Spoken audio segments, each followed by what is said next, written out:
Thank you to everyone for joining in this morning. I'm actually joining you from my campus office, and I wanted to take a moment to acknowledge the history of the land that I am sitting on here. So the University of Wisconsin-Madison occupies ancestral Ho-Chunk land, and this is a place that their nation has called Dijop since time immemorial. In an 1832 treaty, the Ho-Chunk were forced to cede this territory, and decades of ethnic cleansing followed when both the federal and state government repeatedly but unsuccessfully sought to forcibly remove the Ho-Chunk from Wisconsin. This history of colonization informs our shared future of collaboration and innovation, and today the UW-Madison and the WAI respects the inherent sovereignty of the Ho-Chunk Nation along with the 11 other First Nations of Wisconsin. So I don't have anything to disclose before I get going here. The ideas that I want to talk to you about today, they're things that I think about a lot, but in a very real way.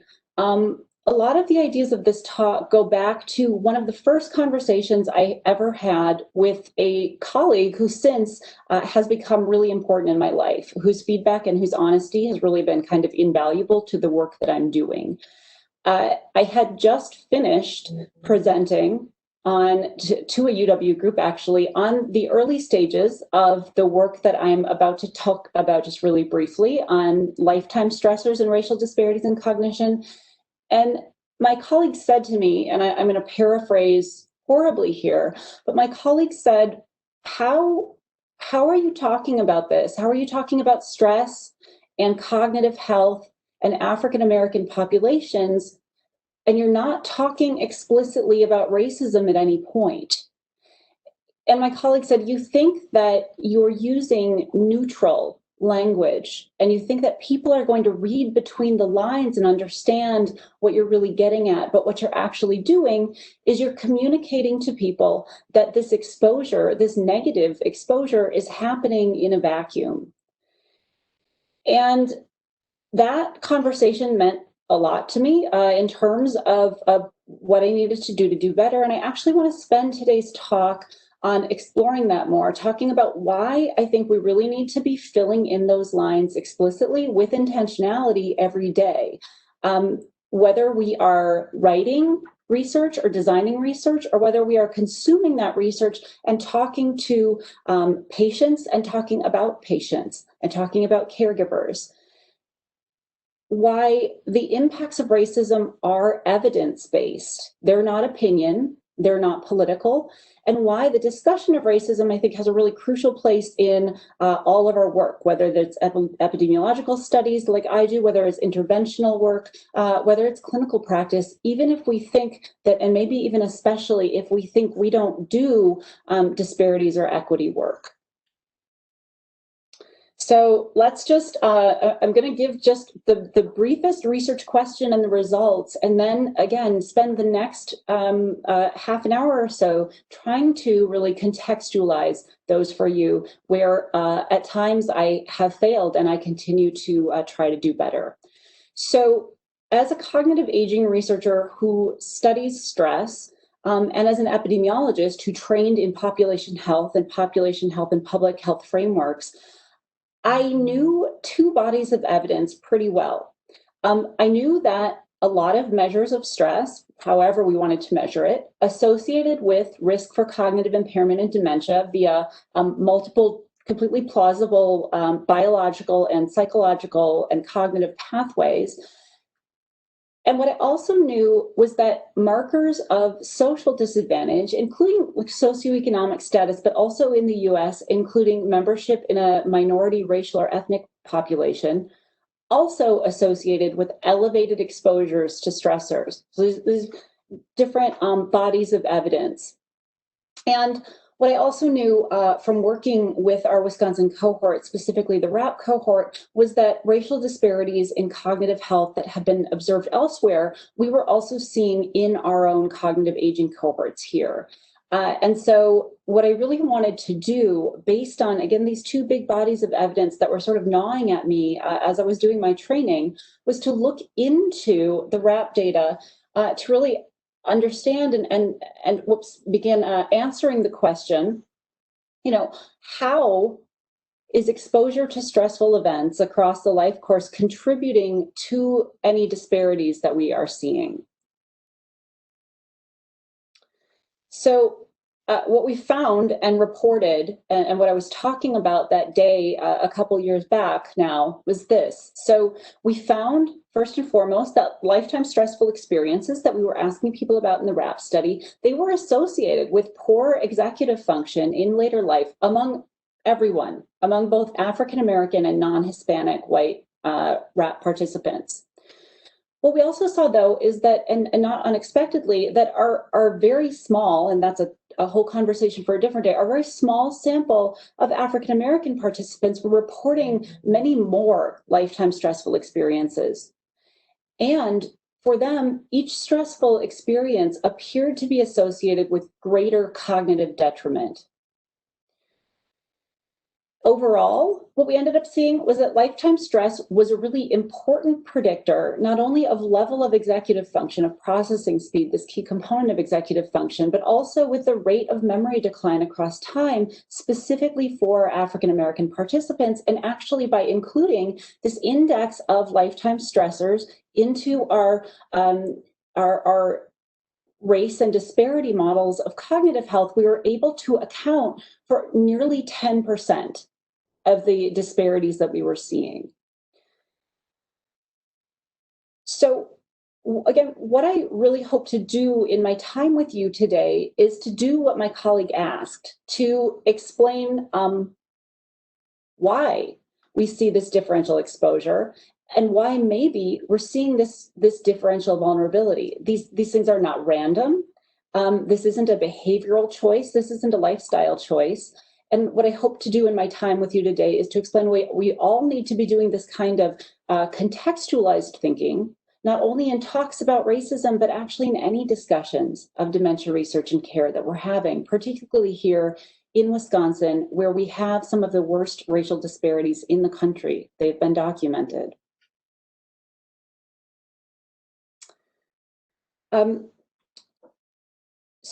So how to do that? So in the past 20 years, there's been pretty substantial work actually trying to explain elevated risk for cognitive impairment in dementia that have been at this point pretty robustly demonstrated for African American, for Latinx, and for American Indian and Alaska Native populations. A pretty substantial portion of this work locates race, minority race, as what I would argue looks like a kind of a direct source of biological or at least biomedical race. We've looked in every which way at all of these genetic and mainly vascular factors that we think might explain these differences, this disproportionate burden of dementia in our communities of color.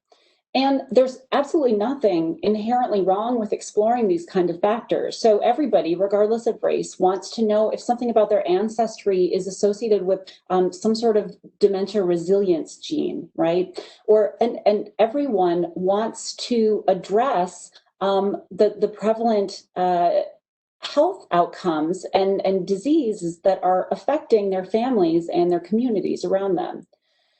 I think there's a little bit of a problem when these are the only or when they're the very dominant areas of work. But the much bigger problem, I think, is when this work doesn't contextualize the prevalence of these risk factors. When we tie race so repeatedly to biology, we end up using minority race as a risk factor.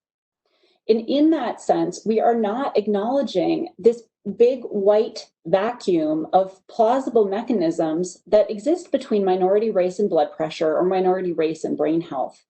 And I think that you can argue that this discourse isn't only incomplete because maybe we are missing really understanding modifiable pathways of risk, but it's also potentially actively harmful because it can reinforce existing stereotypes and stigmas about populations who are most at risk for dementia.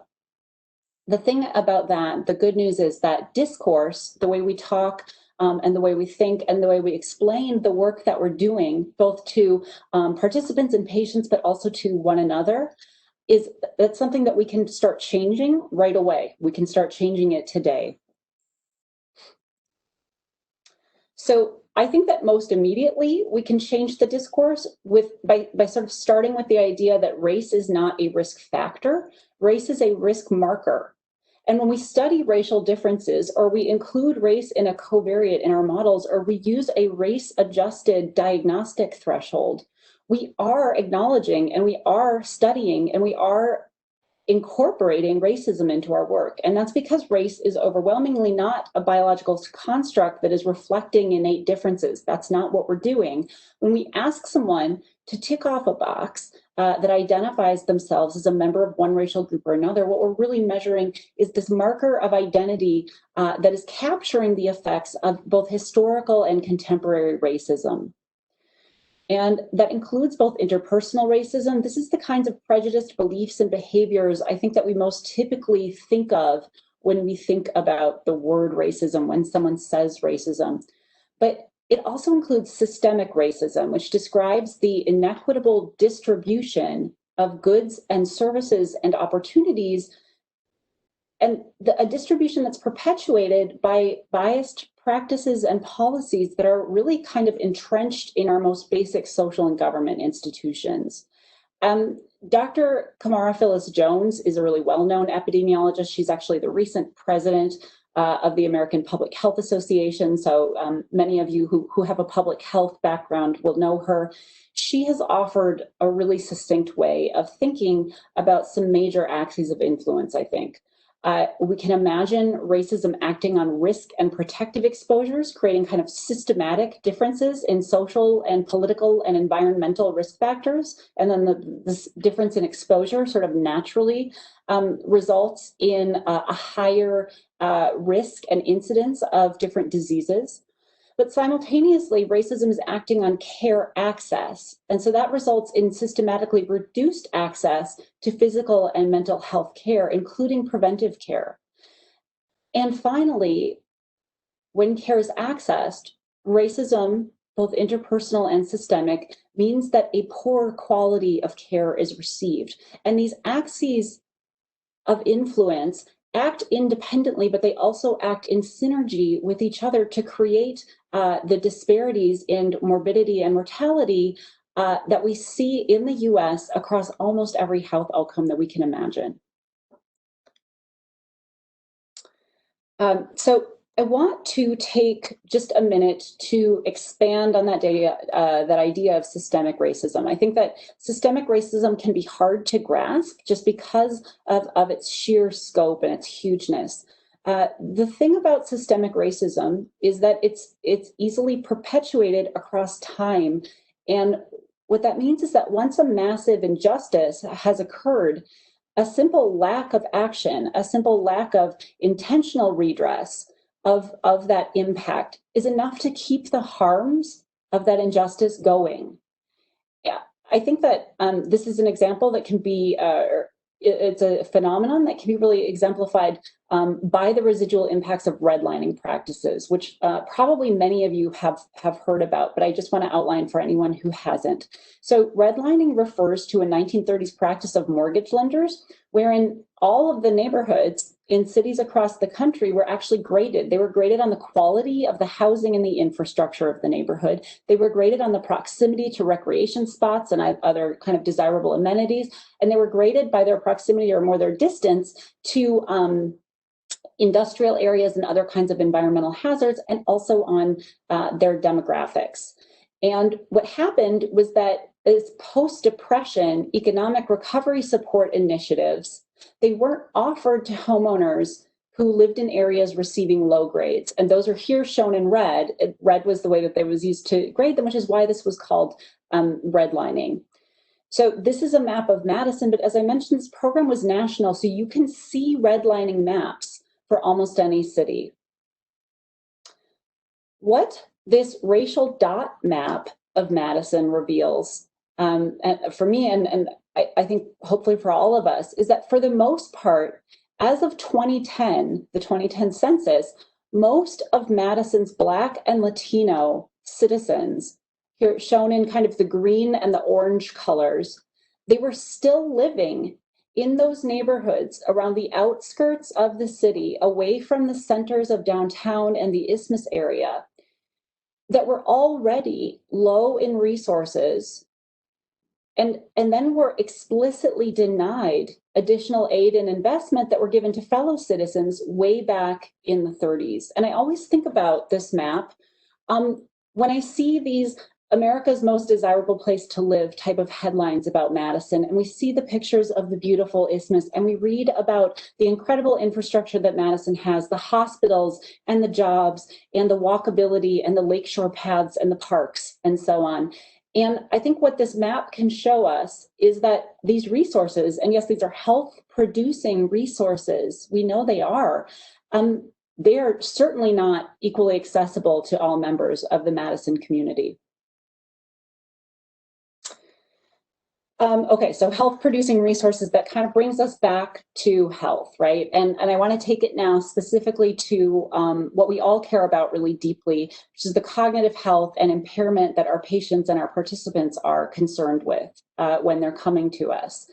So in research, experiences of racism can be explicitly measured in different ways and linked to participant cognitive outcomes. So Dr. Lisa Barnes, an incredible woman, was here last year and at the WAI annual update. Her team at the Rush Alzheimer's Disease Center has really been at the forefront of innovative ways to measure the racism construct. And she presented on some of that work and the work of others last year, and she described what her studies have shown. So she described evidence from her MARS cohort that show that perceived discrimination, self-reported discrimination, is associated with poor processing speed, again, that executive function, and memory in the Black older adults that she's working with in Chicago. But she also described findings from her and her colleague, Dr. Melissa Lamar, showing that in older Black adults, childhood in a Southern state, particularly, was associated with poorer memory test performance. And what they also found in that same study is that the worst performance was observed in those adults who, as children, had attended a school that was legally desegregated. And I think that these kinds of findings really profoundly illustrate the confluence of both that systemic and that interpersonal racism on the health and well-being of Black communities in our country. In this body of work that Dr. Barnes was presenting on, personal experiences of racism they're often framed as stressors that act on cognitive health through physiological stress processes that can harm the brain. They can harm the brain through both direct pathways like neuronal toxicity. They can also harm the brain through the kinds of vascular dysregulation like diabetes that can happen when those stressors and physiological stress processes become chronic and start to dysregulate the system. In each case, though, if you read these papers, these findings, the authors are always noting that, yeah, racism is acting on brain and cognitive health this way, but it's also operating through many additional pathways as well. And I think that that's really a place where a lot of us can focus, because not all of us are going to be measuring racism in our samples, but we can be thinking about the myriad indirect pathways by which racism is influencing cognitive health, dementia, and dementia care. I think that we're really going to achieve much more and expand our reach so much farther if we start contextualizing the work that we're doing. I think we need to imagine what this indirect pathways can mean is that we need to imagine how racism is shaping all of the risk and protective factors that we are studying in such rich depth, or that we're asking our patients to modify. So for doing that, I think that the first thing that is actually helpful is to get rid of this non-existent direct connection between minority race and health, and instead tie minority race to racism, that inequitable distribution of resources and opportunities and ultimately of risk exposures. And we can lay out a few aspects of our lives, our perinatal, our socioeconomic, our psychosocial, our environmental aspects of our lives that we know influence our life trajectories and our health trajectories. And what that systematic inequity in distribution by race means in practice is that at a population level, not at an individual level, but at a population level, communities of color in the US, and particularly here in Wisconsin, are experiencing accumulated exposure to the higher risk end of these characteristics across domains and across time. And I think that what we need to imagine is that any given exposure that we are studying, or research participation, or the ability to get to a clinical appointment, it's downstream of a whole lot of other exposures that are salient in whatever community we ourselves are serving. So, for example, the kinds of stress experiences that I measure, they are heavily influenced by what communities are watching on the news in 2020. They're heavily influenced by financial hardship. They're heavily influenced by the COVID-19 impacts on mortality and infection and economics in the communities. And they're also influenced by other health shocks like infant mortality and diabetes related complications. Importantly, these really powerfully protective brain health behaviors that we talk a lot about, like engaging in physical activity, like really rigorously managing hypertension, these are also pretty far downstream. The ability to modify behaviors it's really heavily influenced by everything else that's happening in our lives, the neighborhoods that we live in, our health insurance, what kind of job we have, and how reliable and how reasonable its hours are, or what kind of job the caregiver in someone's life has. So I think that this is one way to kind of conceptualize all of these effects. I am going to actually, just in the interest of time, skim over this slide. I presented a conceptualization because, frankly, there's a lot of communities that are still largely absent from published literature. So in Wisconsin, I know that many of you are serving Hmong communities. We don't know a lot about Asian American and Asian risk and risk factors, and even really dementia prevalence as much as we should at all. Both Asian Americans and American Indian populations have been these kind of invisible minorities in dementia research. That said, I did want to present just a little bit of evidence showing you the statistics behind this idea of racism and modifiable ADRD risk factors. So, I've just annotated, we know that the Lancet puts out this really nice review every couple of years of what we know from the evidence about modifiable risk factors for dementia, which actually account for a pretty substantial proportion of dementia burden. You can find racial disparities not only in dementia, but in all of the dementia risk factors. And the point that I want to make, the point that the authors make first and foremost in their most recent publication in 2020, is that these are not individual level factors. These are disparities in funding of schools. These are disparities in care, whether it's getting a hearing aid or getting post-TBI care or being treated for depression.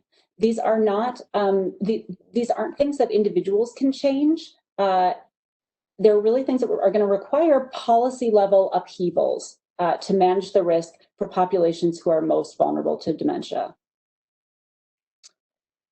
That said, I want to leave risk behind now. That's why I kind of skimmed that slide, because I really want to move on in the last few minutes to talking about resilience. This is, I think, where the Alzheimer's field really needs to go, and where the most work needs to be done, and where the work will make the most difference.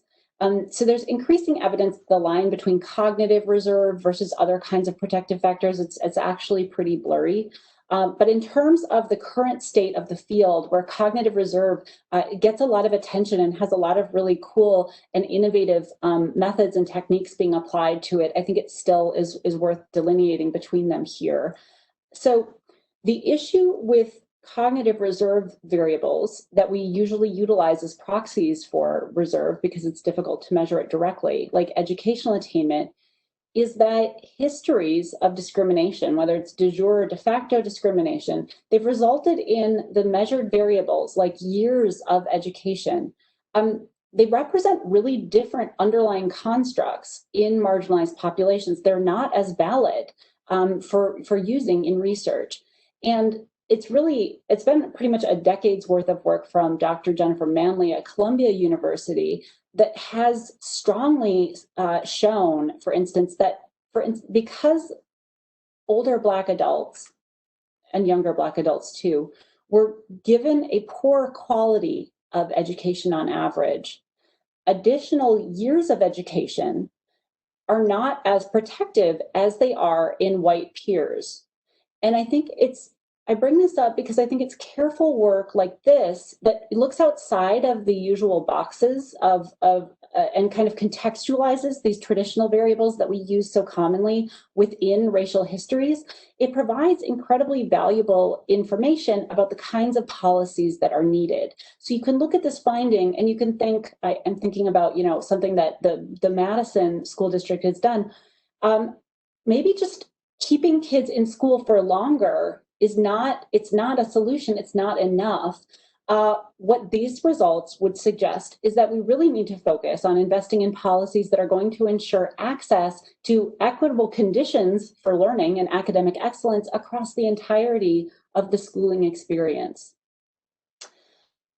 I also, in terms of thinking about protective factors and strengths more generally, I think we also need to recognize that there are some protective factors that are going to be community specific, just as risk factors are community specific. And I think a really good example of this recently can be seen in some work by Dr. Cheney Fabius at Johns Hopkins on caregiving experience. So Dr. Fabius showed that Black caregivers report more financial difficulties with caregiving than their white caregiver peers. They are reporting significant financial difficulties. But Black caregivers are also reporting personal psychological gains from filling that caregiving role. They are reporting better well-being. And I think, again, findings like these have major implications for the kinds of community-specific supports we need to be offering, that people will be interested in taking up, that we need to be designing and testing for work. And finally, I think it's really important to recognize just how much more we have to learn, how little we know. Especially, I think, before we related to that last point, we barge in with our own idea of an intervention. The truth is that people are strong, they are resilient, and people build solutions where solutions are needed. And what that means is that our historically marginalized communities that haven't been receiving support from institutions, they've built a lot of grassroots resources and really cool programs that we need to recognize and understand. So the example that comes immediately to mind is the huge and still growing movement right now in tribal communities, including here in Wisconsin, to focus on learning about and growing and cooking traditional Native American foods and celebrating with these foods.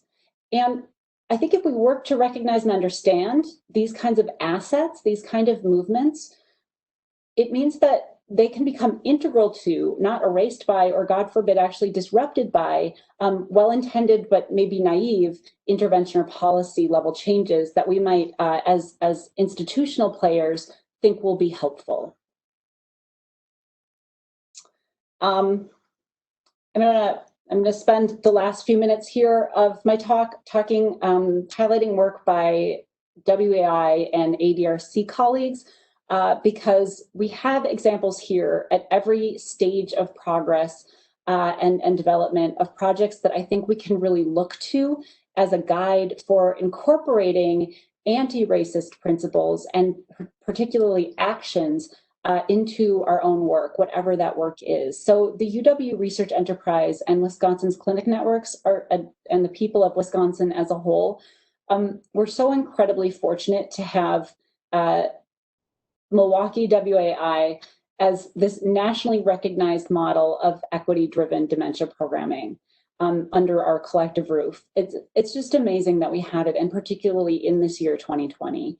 The Milwaukee Regional Office's motto is meet the people where they are. And I think that you see their asset-focused philosophy that Gina Green Harris has actually published on in the journal Frontiers in Neuroscience. You can see that philosophy foundational to all 5 of their really integrated mission areas. Outreach, fostering these partnerships to deliver culturally appropriate and culturally responsive programs.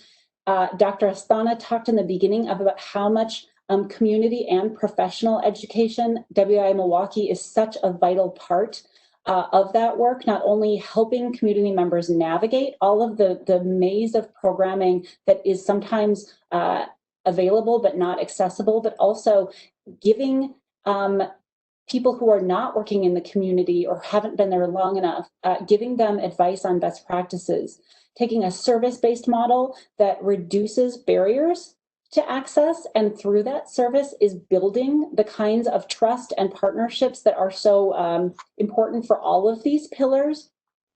If you've worked with WAI, you know that they're fantastic advocates. They are providing a community voice all the time where it has been historically absent in our work, both in research and in care. And finally, as Jonathan Jackson, Dr. Jonathan Jackson always says, you know, this is the kinds of work that actually help us do better science. So WA Milwaukee is bringing underrepresented and underincluded communities into the research enterprise and making sure that our findings not only apply to them, but also that we know a lot more than we would know if we were just studying this narrow sliver of the public. When you listen to WAI Milwaukee talk about their work and their progress, and you listen to them talk about the 30,000 individuals and families that they've reached, you can see that they every day translate these mission areas into actions. Their actions are working to support existing community resources. Their actions are supporting community-led work that is improving well-being for Milwaukee's older adults and their families. 2 main points I think should be the takeaways here. First, that this really is, looking at these tenets, this is the Wisconsin idea in action, right? This is how the university becomes, this is the only way the university becomes a true and kind of tangible resource for the people of the state. And second, whether we're talking about research or care, I think you see that these pillars, they're all really integral to the becoming of that resource. You can't pick and choose among these. You need to be committed to all of them to make progress in any of them. And I couldn't let the talk go by without talking briefly about WI Milwaukee's signature program, their Amazing Grace Chorus. I know that I am not alone probably in this Zoom room, wishing that we had all day to listen to the chorus and to listen to Stephanie Houston tell stories about her chorus members. The chorus is not currently an intervention that we're researching. There's no control group. We're not assessing the cognitive test performance of chorus members before and after they come together and sing. But I think that nonetheless, the chorus absolutely serves as a model for what our interventions and what our care models can look like, what they can look like if they're truly accessible, if they're truly inclusive, and if they give communities so much more than they ask for. There are 3 quotes from articles and news programs about the chorus that I think really encapsulate, if we're thinking about interventions, which we have been this morning, different proximal outcomes that we want for our patients and for our participants. We see participation in the chorus engendering positive affect, right?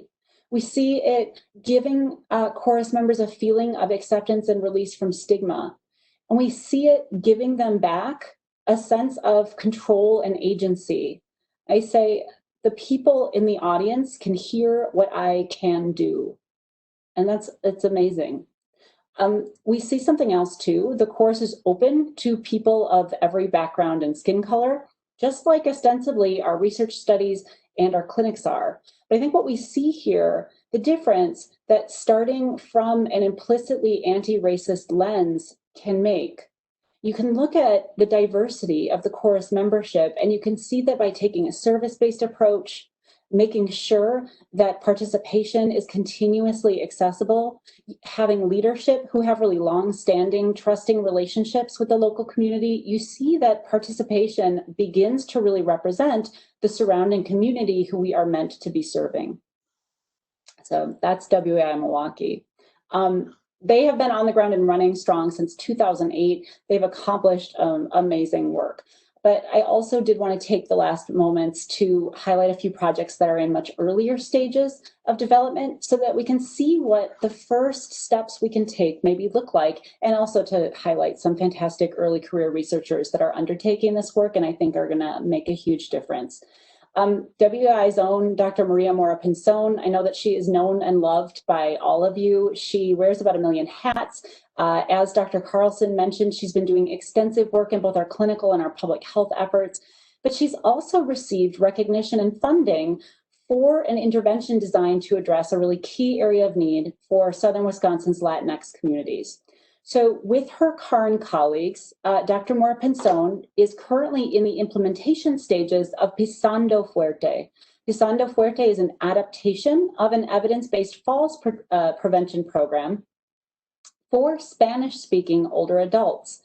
And in order to be successful, Dr. Mora Pinzon and Pisando Fuerte rely on collaborations with community organizations that will eventually be the leaders of the program.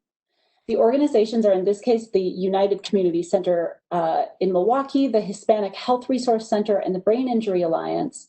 They provide feedback on modifications that Dr. Mora Pinzon needs to make in order to improve adoption and make the program better for Latinx older adults. It's an iterative process. It is the kind of process that is eventually going to result in a program that is ready for effective dissemination. And finally, I'll just end by highlighting a project in an even earlier stage of development, one that I was personally able to watch and learn from as it got off the ground. So many of you know that folks across the street from the Madison WEI in the Wisconsin ADRC, they've been developing a really strong partnership with the Oneida Nation of Wisconsin. And part of that partnership includes really frequent and generally informal and really fun discussions about current research findings, upcoming grant opportunities, and just updates on ongoing projects with an Oneida Nation-based community advisory board. So the day that Dr. Mary Wyman came to one of those meetings to discuss her idea for what eventually became the Oneida Helping Oneida project, it was a totally normal day for the Oneida ADRC team. But it probably doesn't happen nearly enough across all of the work that's happening at the UW. So Dr. Wyman's idea was to submit a proposal to a funding call for pilot interventions designed to improve caregiving mastery. And Dr. Wyman knew that caregiving was an area of interest and concern for the CABS members. So this RFA, it seemed like a really natural fit to adopt this successful program into a tribe-specific resource. The CABS response was not one that the ADRC team alone would have been able to anticipate on their own. It was that the CABS response was that actually Oneida Nation has several pretty amazing and what seems like should be really useful programming for dementia caregivers in place already. The thing is that uptake was low and people weren't really using them to the extent that you might be expecting. And what would actually be really great if we wanted to do something would be to figure out for the tribe, why not? Why aren't people using this? So Dr. Wyman did what you can do when you are approaching community members as experts at the very developmental stages of even the idea of a project. She totally pivoted. She switched gears. She partnered with a qualitative researcher that everyone at Oneida already knew, as well as 2 Oneida members that had already been working as staff members on another research study as qualitative interviewers. And she applied for funding from a new program. And I want to go ahead and thank, even though I'm not actively involved with the project, the UW's AHEAD Center for funding this project that now addresses very specifically an Oneida-driven research question that is addressing a gap in the knowledge that has been identified by a community in Wisconsin who has historically been underserved by the University of Wisconsin system and by research in general. You know, that's it. I hope I didn't run too far over. I want to leave time for questions or the ability to direct you to people who know more than I am. I also wanted to thank everyone that I work with who's doing good work, and specifically the teams I just mentioned who shared their slides and their stories and their time with me as I developed this presentation. Thank you.